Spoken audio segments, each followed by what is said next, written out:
প্রবাসী ভাই বোনেরা কই আপনারা খবর রাখছেন নি? বাংলাদেশে তো প্রবাসীদের কিনা নতুন আইন তৈরি হয়েছে, জানেন কিছু? প্রবাসীরা ছুটিতে দেশে যাওয়ার পরে যদি 60 দিনের উপরে কেউ দেশে অবস্থান করে, তাহলে আমাদের ব্যবহার করা মোবাইলও রেজিস্ট্রেশন করতে হবে। কারণ আমরা যে তাদের বউদেরকে অন্য লোকের কাছে ভাড়া দিয়ে সেই ভাড়ার টাকা দিয়ে মোবাইল কিনছি, বুঝেন নাই? প্রবাসীদেরকে নিয়ে নাশকতা শুরু করছো মাদারবোর্ডেরা। প্রবাসীদের দুঃখ দুর্দশার দিকে তাকানোর খবর নাই, বাংলাদেশ এয়ারপোর্টে চুরি বন্ধ করার খবর নাই, উল্টো প্রবাসীদের বিরুদ্ধে আইন তৈরি করো।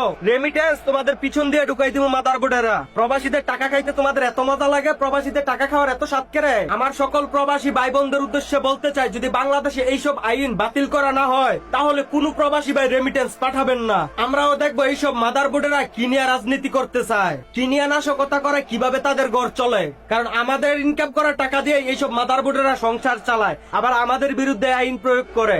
রেমিটেন্স বন্ধ করার সময় এসে গেছে ভাই।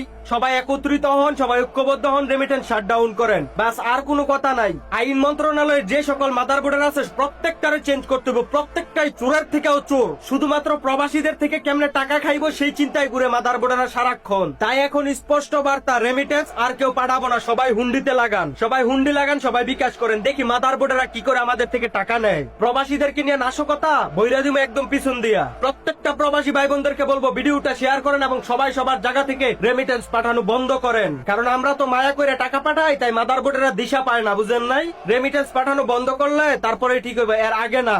তাই প্রত্যেকটা প্রবাসীকে আবারও বলি, রেমিটেন্স শাটডাউনের ডাক দেন। সবাই সবাই ঐক্যবদ্ধ হন। বহুত দেখছি, আর না ভাই, আর সহ্য হইব না। তারা কি আমাদেরকে প্রবাসীদের কি খেলনা পাইছে যে যেমনি ইচ্ছা তেমনি খেলবো আমাদেরকে নিয়ে? সবশেষে আরেকটা কথা বলে দেই, বাংলাদেশের আইন মন্ত্রণালয়ের উপদেষ্টা আসিফ নজরুল, সে হচ্ছে সব থেকে বড় মাদারবোর্ড। তার বিরুদ্ধে সবাই প্রতিবাদ গড়ে তুলুন। এই মাদারবোর্ডের কারণে প্রবাসীদেরকে কোনো সেবা দেওয়া হয় না, উল্টা প্রবাসীদের বিরুদ্ধে আইন প্রয়োগ করা হয়।